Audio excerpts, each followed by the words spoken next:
Assalamualaikum warahmatullahi wabarakatuh. Bismillahi walhamdulillah, wassalatu wassalamu ala rasulillah wa ala alihi wa sahbihi wa mawalah, amma ba'd. Qala Allah subhanahu wa ta'ala fi kitabih, a'udzu billahi minasy syaithanir rajim. Bismillahirrahmanirrahim.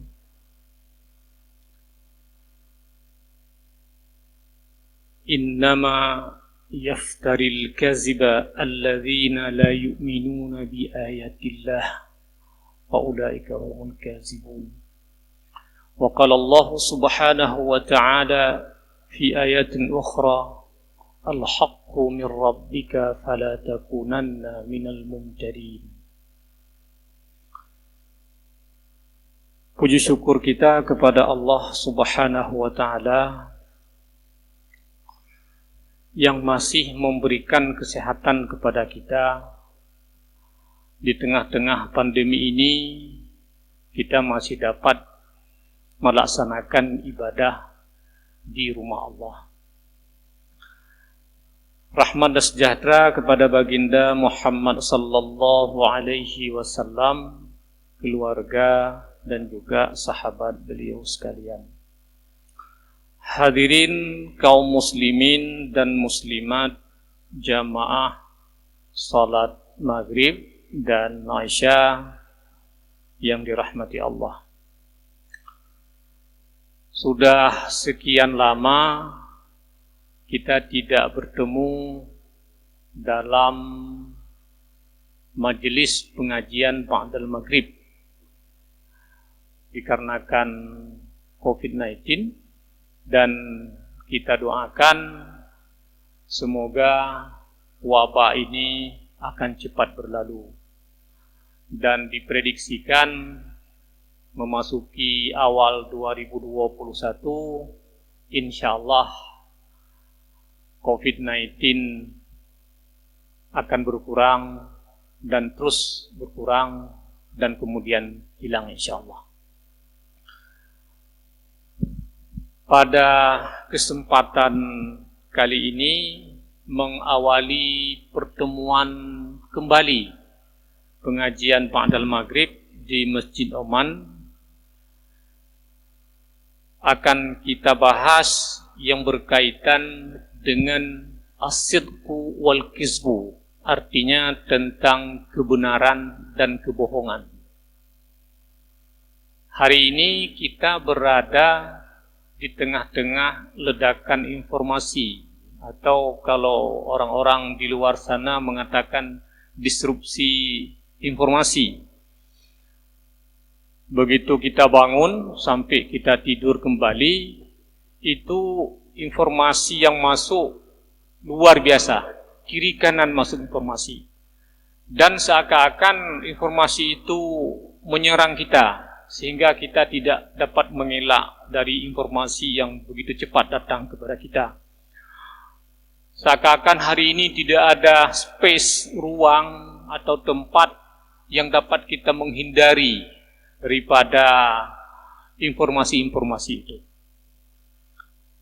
Dalam hal ini, dalam kondisi seperti ini, tentu informasi itu ada yang informasi benar, ada yang informasi itu bohong.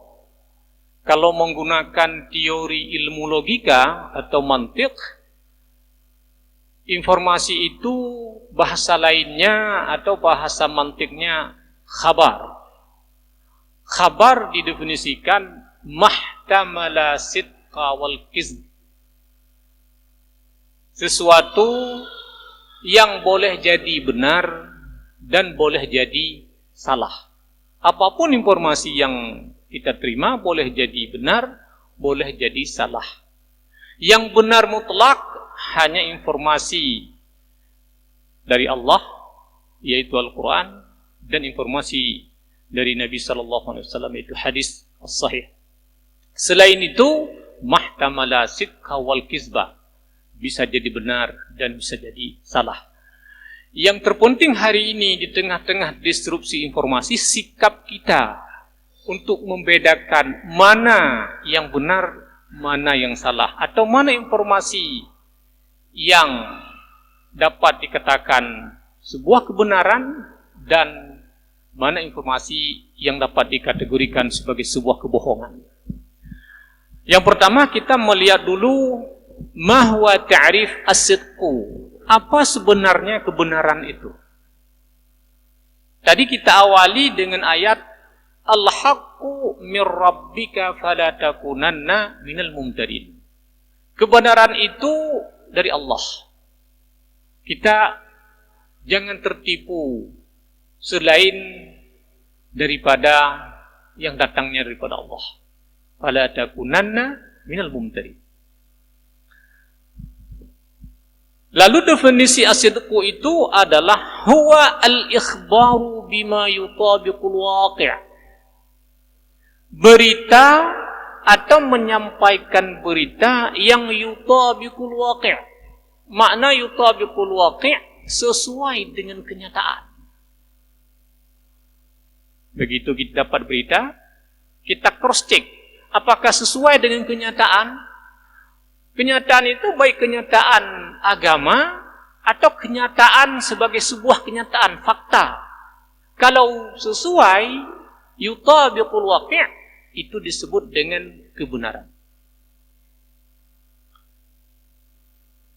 Lalu kalau yang disebut dengan kebohongan, al-kizbu, walau kita dalam masyarakat sering kita mendengar ungkapan al-kizbu la ummati, dusta itu bukan umatku, atau kebohongan itu bukan umatku. Ada yang mempertanyakan apakah itu benar hadis.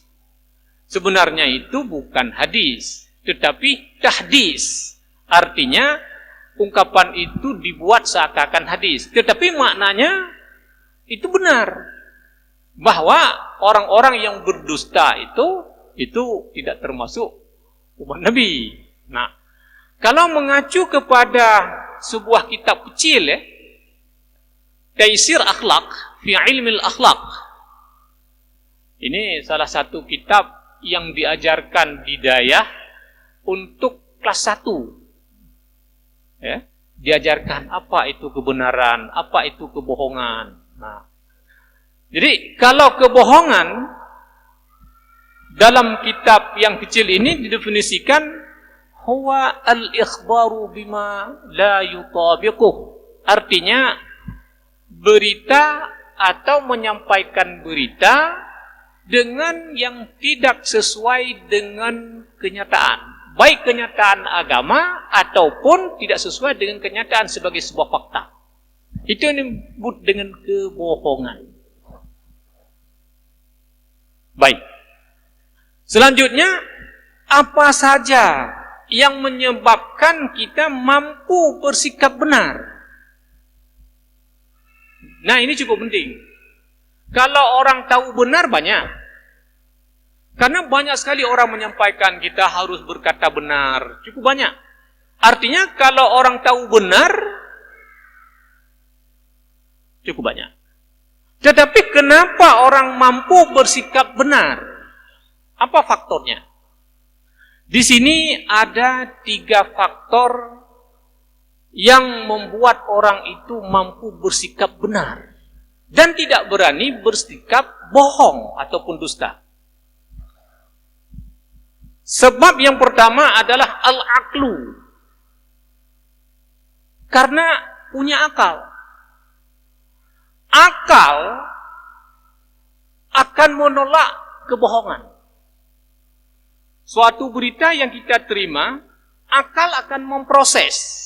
Kalau tidak sesuai dengan kenyataan, tidak sesuai dengan fakta, akal akan menolak sendiri dia. Akal yang salim, dia tidak mau menerima kebohongan. Ini yang menyebabkan orang mampu bersikap benar. Yang kedua, yang menyebabkan orang mampu bersikap benar itu adalah agama. karena dia mutadayin, orang yang beragama, sehingga ia tidak dapat menerima dusta, tidak mampu bersikap bohong, karena agama menolak kebohongan. Orang yang beragama, orang yang menolak kebohongan, baik kebohongan untuk diri sendiri ataupun kebohongan untuk orang lain, baik kebohongan dalam hal agama ataupun kebohongan dalam hal yang lain. Itu kalau orang yang beragama. Nah, yang kedua. Yang ketiga, yang menyebabkan orang itu bersikap benar adalah al-muru'ah. Makna al-muru'ah itu harga diri. Orang yang punya harga diri tidak berani dia berbohong. Kalau kita lihat Imam Syafi'i, beliau sangat ketat menjaga muru'ah. Sampai-sampai beliau mengatakan apa? Lau alimtu anna syarba ma'il barid yang kusu min muru'ati masyarabtuh, kata Syafi'i.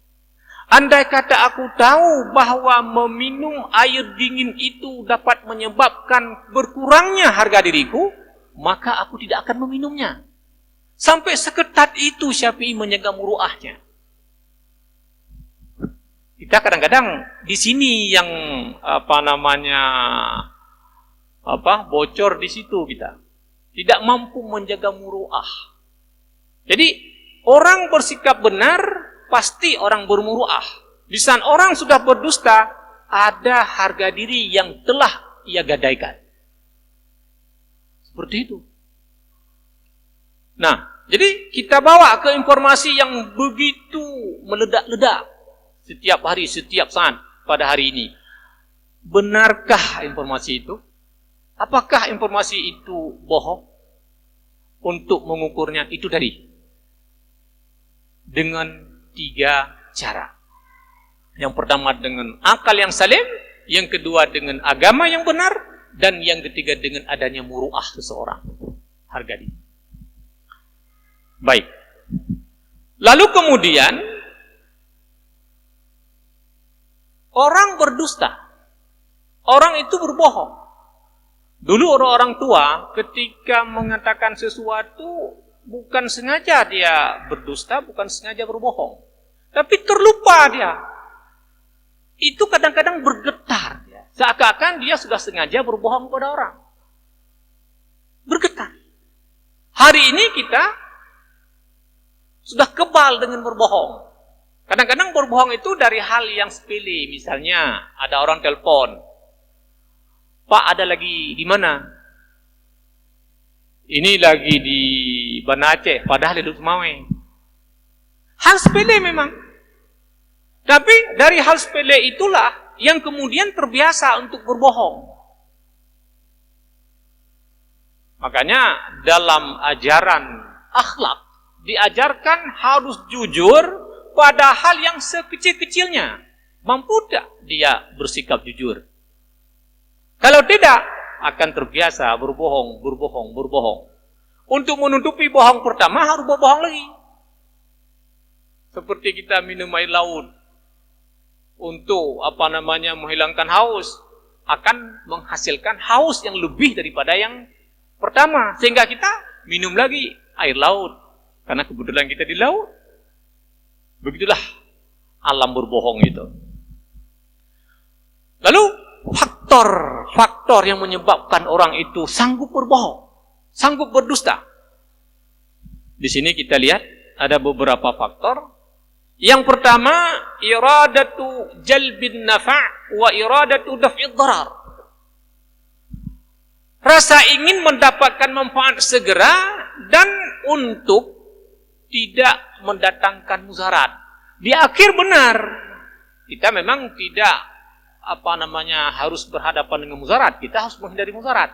Tapi menghindari mudarat bukan selalu dihindari dengan cara berbohong. Nah, kita ingin dapat hasil segera. Karena kita ingin mendapatkan hasil segera, kita berbohong. Misalnya dalam usaha. Kenapa orang terjerumus umpamanya ke hal-hal yang bohong misalnya. Ini kan dalam map politik hari ini orang selalu berbohong. Kenapa? Untuk mendapatkan hasil yang instan. Itu salah satu faktor. Kenapa orang sanggup berbohong. Dan orang tidak pernah merasa bersalah ketika berbohong. Ini yang jadi masalah. Kalau kita lihat ulama mengatakan orang yang tidak lagi merasa bersalah ketika berbohong, itu sudah bala besar bagi orang itu. Sama seperti dalam ibadah. Ketika kita dalam ibadah tidak lagi merasakan kenikmatan beribadah, sebenarnya itu bala. Jadi di tengah-tengah masyarakat, di tengah-tengah disrupsi informasi yang seperti ini, hampir langka kadang orang itu mampu bertahan dengan kebenaran. Tapi pasti orang akan terkena. Kalau tidak kita katakan terjerumus ke dalam kebohongan. Subhanallah. Tapi kalau berbohong ada akibat. Berdusta ada akibat. Nah, di sini wa dararu al-kazib ya'udu ila sahibih. Efek daripada kebohongan, dusta itu kembali kepada orang yang berdusta. Dusta itu dalam bahasa Aceh sulit. Orang-orang tua kan mengatakan munyo sulit ke pangkai, kanyai kelaba. Itu otomatis. Munyo sulit ke pangkai, kanyai kelaba. Nah, nanti baru kita bawa, jujurkah seseorang yang jadi pemimpin? Ini teorinya. Apa efeknya? Yang pertama, fayahtaqiru. Orang yang berbohong itu akan hina dia. Yang kedua, watadhi'u sikkah. Artinya orang hilang kepercayaan dengan orang itu. Ini sudah benar, karena kita dengar orang-orang tua kita mengatakan apa? 3 tamu tulet tumudai percaya liur. Itu benar. Apalagi kalau kita berdusta dalam bab agama. Ini luar biasa efeknya. Kemudian wa yustardalu fid dunya wa yu'aqabu fil akhirah. Dia akan menjadi orang yang rendah dan nanti di akhirat akan mendapatkan sanksi daripada akibat ia berdusta dan berbohong. Apalagi sekarang berbohong itu punya teori. Namanya teori konspirasi, teori berbohong. Kalau kita ingin menjatuhkan seseorang, sudah mentarget seseorang, ada saja cara kita membuat agar orang itu jatuh. Nah, ini bukan lagi berbohong sebenarnya kalau teori konspirasi. Sudah naik level ke tingkat fitnah. Nah, makanya kalau yang menjadi pemberita, penulis berita, ini sebenarnya harus lebih hati-hati. Jangan sampai mengangkat berita menjadi konsumsi publik dengan berita yang bohong. Ada efek. Bukan hanya di dunia, juga sampai ke akhirat. Nah, efek lainnya adalah akan menghancurkan harapan hidup bagi si pembohong. Dan akan merusak orang banyak. Kenapa merusak orang banyak? Karena setiap pembohong pasti ada unsur ghibah. Setiap pembohong pasti ada unsur namimah. Kalau tidak disebut dia sebagai pembohong. Jadi berapa banyak orang yang dia ghibah? Apalagi hari ini bisa ghibah virtual. Bisa namimah virtual. Sekali kita tulis berita bohong, lalu kita send melalui medsos, dibaca. Kalau dibaca saja masih.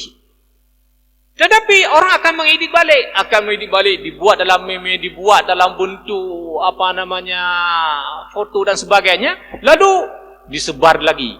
Sehingga ghibah virtual itu lebih dahsyat berbanding dulu secara manual. Kalau dulu kita ghibah manual, di kampung-kampung itu ada pondok kecil di depan rumah, rangkang. Kalau orang duduk-duduk di situ 3, pasti berbicara, nyo le teman-teman boh, dan bukan tepat pi. Paling tu punya gejak orang lain, nyo le teman-teman bukan tepat dia 6. Tapi kalau ghibah virtual, hari ini jutaan orang akan melanjutkan. Sekali kita ghibah, sekali kita namimah, itu pelaku pendusta. Orang tidak sadar karena bab pembahasan asyiku wal kizbu ini dianggap bab itu sudah lama, bukan topik update. Padahal hari ini, subhanallah, ini kita sudah berlumur dengan kebohongan. Ya. Allah sangat mencela orang-orang yang bohong itu. Kata Allah, innama yaftaril kaziba allazina la yu'minuna bi ayatillah. Siapakah orang-orang yang berdusta itu?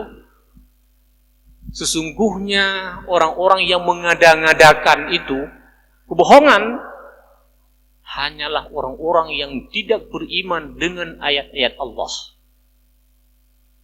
Wa ulaika humul kadzibun, merekalah sebagai pembohong. Jadi bukan kita tuduh kamu bohong. Bukan seperti itu pembohong. Memang pembohong. Makanya kalau kita buka medsos, WA, Facebook, ya, bahkan yang tertulis pun hari ini kalau yang namanya berita belum tentu benar.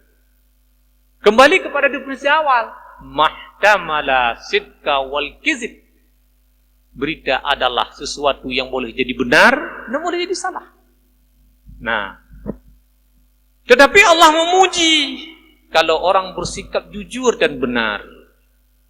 Ya ayyuhalladzina amanu taqullaha wa kunu ma'as shadiqin. Apa kata Allah? Wa kunu ma'as shadiqin. Adalah kamu bersama orang-orang yang benar, yang berbicara yang benar, menyampaikan yang benar, yang tidak pernah mengurangi dan menambah setiap informasi yang disampaikan kepada orang lain. Itulah orang-orang yang benar. Rasulullah SAW mengatakan, daharru as-sidqa. Peliharalah kebenaran itu. Wa in ra'aitum anna fi halakah. Walaupun kadang-kadang mempertahankan kebenaran itu ada resiko. Tapi pertahankanlah kebenaran itu. Walaupun sedikit berisiko. Jadi jangan cari panggung dengan cara berbohong. Atau demi mencari panggung berbohong. Tidak perlu. Karena dengan kebenaran itu fa inna fihi najah, kata Rasulullah. Karena dengan kebenaran itu kita akan jaya, kita akan menang dan akan mendapat kemenangan dunia dan akhirat. Itu hakikat daripada kebohongan dan kebenaran. Semoga kita dapat memilih, dapat berada di tengah disrupsi informasi hari ini. Mana yang disebut dengan kebenaran, mana yang disebut dengan kebohongan, sehingga kita tidak latah. Mungkin kita karena berada di tengah-tengah disrupsi informasi seperti hari ini, ada yang latah. Begitu dapat informasi, share.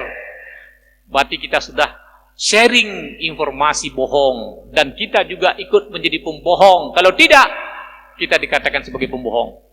Minimal pengikut pembohong, juga namanya pembohong. Baik, demikian dulu sebagai pengantar. Para jamaah, kalau ada pertanyaan ataupun tanggapan, disilakan. Terima kasih.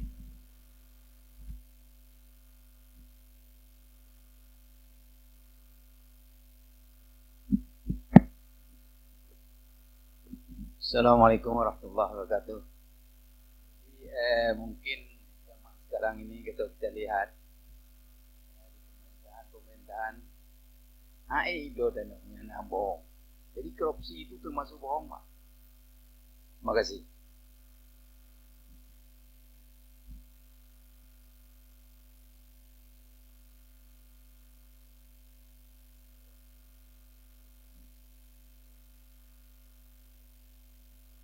Terima kasih. Ini pertanyaan yang menohok sekali. Apakah korupsi itu termasuk kebohongan? Koruptor itu sebagai pembohong? Ini sudah level di atas daripada kebohongan lagi. Ya. Kalau dalam teori ilmu mantiq, korupsi itu diartikan dengan akhdu al-mal bi khaifiyah, mengambil harta ataupun uang atau hak orang dengan cara tersembunyi. Tersembunyi ini kalau diperluas maknanya bukan hanya sembunyi-sembunyi, juga umpamanya mark up sembunyi-sembunyi, ataupun mengurangi item, mengurangi volume, juga itu semuanya disebut dengan akhdu al-mal bi khaifiyah. Ini bukan hanya pembohongan, bukan hanya itu pelaku dilakukan oleh pembohong, bukan hanya disebut pembohong tapi itu lebih daripada itu. Makanya di Arab itu ada usulan, kalau koruptor itu sudah melakukan korupsi melebihi nilai nisab zakat, itu dapat dihukum mati, meskipun masih khilafiyah ulama. Cuman yang sudah sepakat, ya koruptor itu dipotong tangan, itu sepakat. Nah, kalau misalnya malam ini dipertanyakan kembali, setuju tidak kita potong tangan koruptor? Setuju, kalau kita jawab seperti itu. Baik, terima kasih. Yang lain silakan.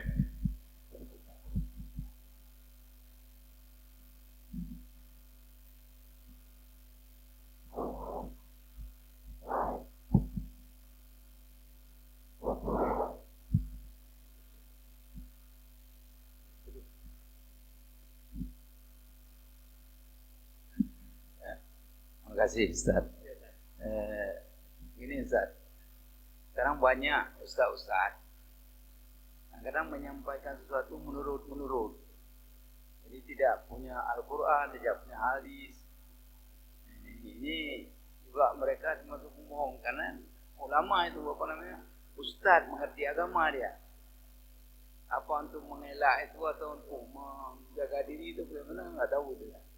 Termasuk mereka bohong sampaikan kepada masyarakat. Terima kasih Ustaz. Baik, menyampaikan pengajian ataupun ilmu kepada masyarakat tidak bersumber ayat ataupun hadis, apakah dapat disebut sebagai sebuah kebohongan? Kalau yang disampaikan tidak sesuai dengan Al-Quran dan hadis, itu dapat dikatakan sebagai sebuah kebohongan. Memang yang lebih baik menyampaikan ilmu agama itu harus dibaringi dengan dalil. Kalau tidak langsung teks Al-Quran, hadis. Kalau memang kita tidak mampu untuk menyampaikan teks Al-Quran ataupun teks hadis, minimal kita angkat pendapat ulama. Teks-teks yang sudah dirumuskan oleh para ulama, karena itu bersumber daripada Al-Quran dan hadis juga. Memang sangat-sangat kita sayangkan, kadang-kadang ada yang memberikan pengajian atau yang memberikan ceramahnya, pengajiannya tidak sesuai dengan Al-Quran dan hadis.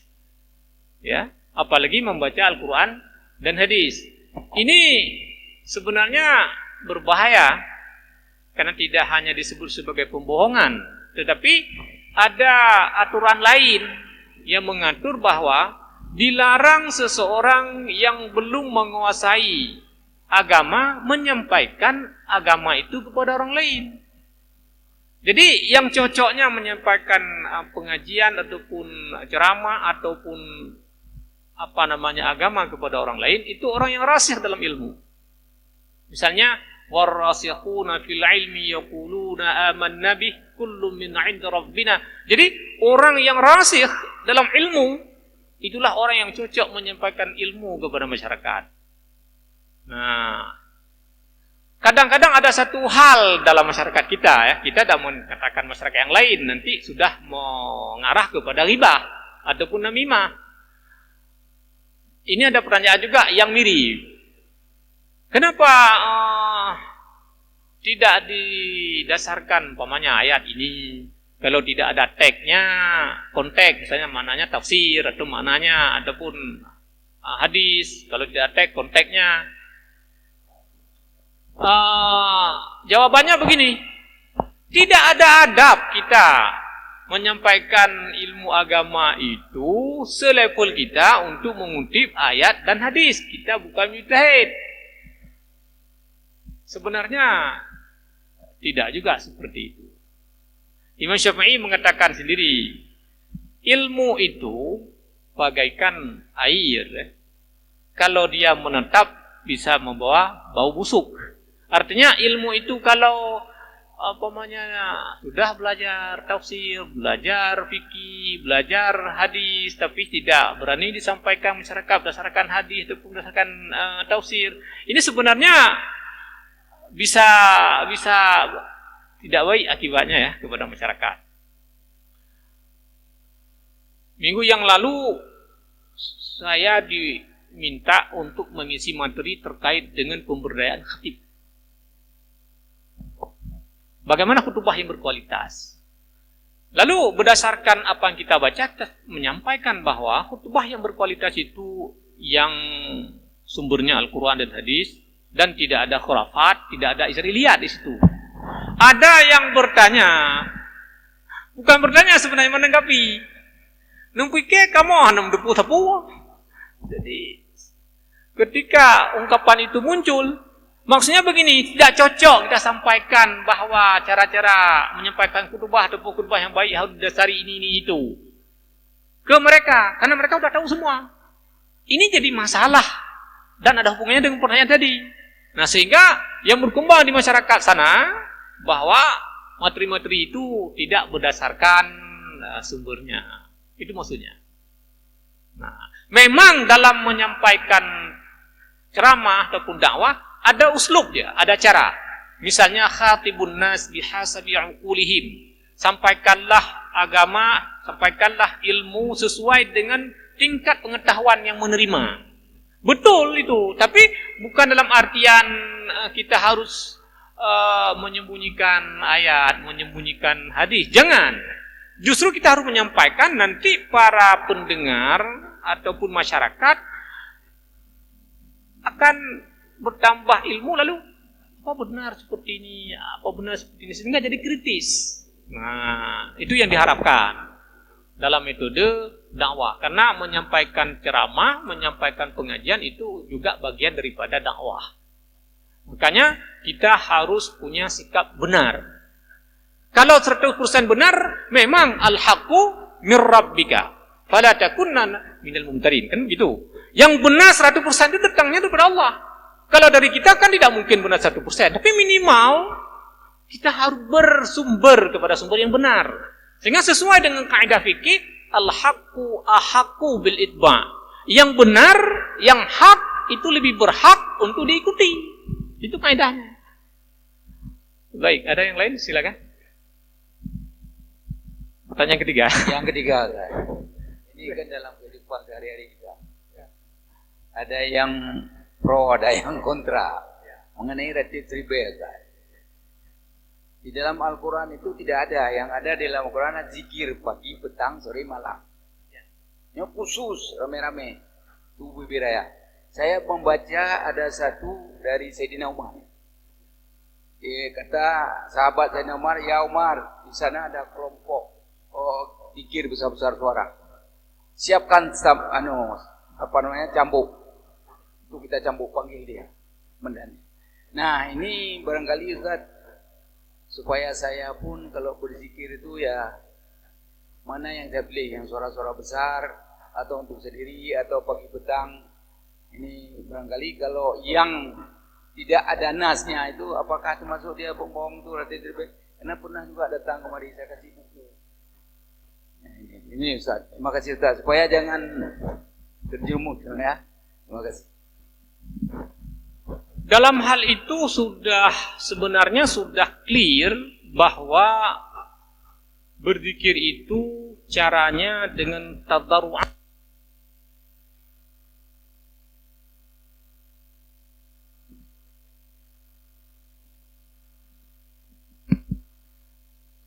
berzikir itu dengan cara tadarru', rasa takut kepada Allah Subhanahu wa taala. Yang kedua, kalimat-kalimat zikir itu pun sudah jelas yang warid. Makna warid yang berdasarkan hadis atau yang berdasarkan amalan sahabat atau yang berdasarkan praktik pada tabi'in dan tabi'in. Jangan kita sebenarnya berzikir itu yang madiin kita. Bahasa lainnya. Jangan yang madiin kita. Apa tidak boleh? Kan begitu orang bertanya. Masalah menjawab boleh atau sesuatu yang boleh sebenarnya tidak perlu dalil kalau mengatakan boleh. Tapi kita ini dianjurkan berbuat amalan. Kalau yang wajib harus punya dalil. Kalau yang diharamkan harus punya dalil. Dan kalau yang sunat harus punya dalil. Maknanya yang berpahala kita lakukan yang disunnahkan. Yang disunnahkan kan tidak mungkin kita-kita yang mengatakan sunnah. Misalnya tadi malam saya bermimpi. Lalu datang ke meja umum, saya sampaikan ke Ustaz. Ustaz, barang siapa yang membaca ini 70 kali, Ustaz masuk syurga. Atau Ustaz diberikan pahala. Siapa yang beri pahala? Kalau itu hasil mimpi saya. Tidak mungkin. Makanya dianjurkan kita mengamalkan, apalagi itu wirid, yang warid. Nah, kalau orang ingin mengadakan semacam zikir madain, jangan kita ke situ. Itu saya. Jangan kita ke situ. Karena kita, kalau umpamanya kita mengatakan itu haram, itu bid'ah, nyan ka komplit, ka paki. Tapi kita perlu mengajarkan masyarakat berzikirlah dengan yang warid, dengan cara yang warid. Jangan kita madainkan yang baru-baru, karena semua itu sudah ada. Baik, ada yang lain? Ini sudah 3 pertanyaan dari 1 orang. Mungkin ada yang lain? Silakan. Oh ya, ada dulu.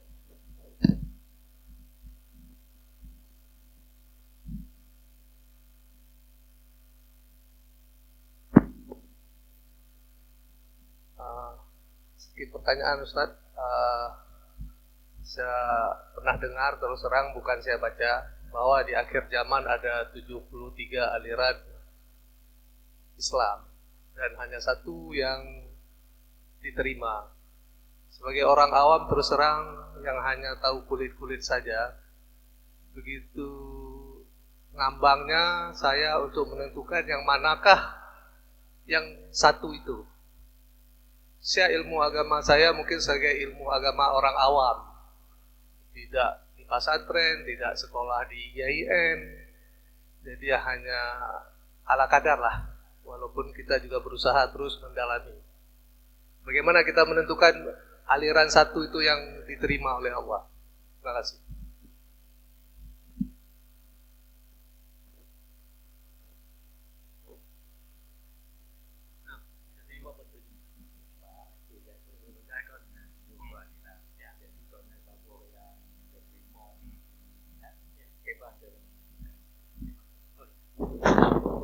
Baik, terima kasih pertanyaan yang sangat bagus. Benar, ada beberapa hadis yang menjelaskan bahwa akhir zaman terbagi kepada kelompok-kelompok umat Islam ini. Ada hadis yang diriwayatkan oleh At-Tirmizi, ada hadis yang diriwayatkan oleh Ibnu Hibban, yang maknanya lebih kurang sama, bahwa akhir zaman akan terpecah umat ini kepada 73. 72 itu masuk neraka dan 1 yang masuk surga. Lalu sahabat bertanya, wa manhum ya Rasulullah? Itu 7 hadis itu. Siapa mereka ya Rasulullah? Qala, beliau menjawab, al-jamaah. Maknanya kalau kita bahasa dengan bahasa nomenklatur agama adalah ahlus sunnah wal jamaah. Tentu siapa ahlus sunnah wal jamaah? Pertanyaannya, ditanyakan oleh sahabat yang lain kepada Rasulullah tentang makna jamaah itu. Beliau menjawab, qala ma kana ana alaihi wa ashabi. Yang aku dan sahabatku di situ, itulah ahlus sunnah wal jamaah. Itu jawaban Rasulullah. Lalu Dalam hadis yang lain, periode Ahlussunnah itu 3 generasi. Yang mana 3 generasi? Kata Rasulullah, khairul qurun qarni. Generasi terbaik ialah generasiku, sahabat. Tsumma man yalawnahum, kemudian orang setelahnya, tabi'in. Tsumma man yalawnahum, kemudian orang setelahnya, siapa? Tabi'in. Dalam hadis yang lain untuk menjelaskan 3 generasi ini, Rasulullah juga mengatakan, tuba limarra'ani. Sangat beruntung orang yang melihatku. Siapa? Sahabat. Wa tuba limarra'a marra'ani. Sangat beruntung orang yang melihatku. Siapa? Tabi'in. Tabi'in. Wa tuba limarra'a marra'ani. Dan sangat beruntung orang yang melihatku. Siapa? Tabi'in. Jadi itulah yang Ahlussunnah. Kalau ada masalah, kembali kepada Ahlussunnah. Bagaimana sahabat? Bagaimana tabi'in? Bagaimana tabi'in? Itulah rujukan. Dengan mengikuti Ahlussunnah itu, itulah kita akan disebut dengan al-firqah an-najiyah, kelompok ataupun golongan yang lepas daripada api neraka, artinya insyaallah isi surga. Terima kasih. Masih ada waktu? 2 menit lagi. Rasanya kalau 2 menit susah untuk kita jawab pertanyaan kalau ada pertanyaan.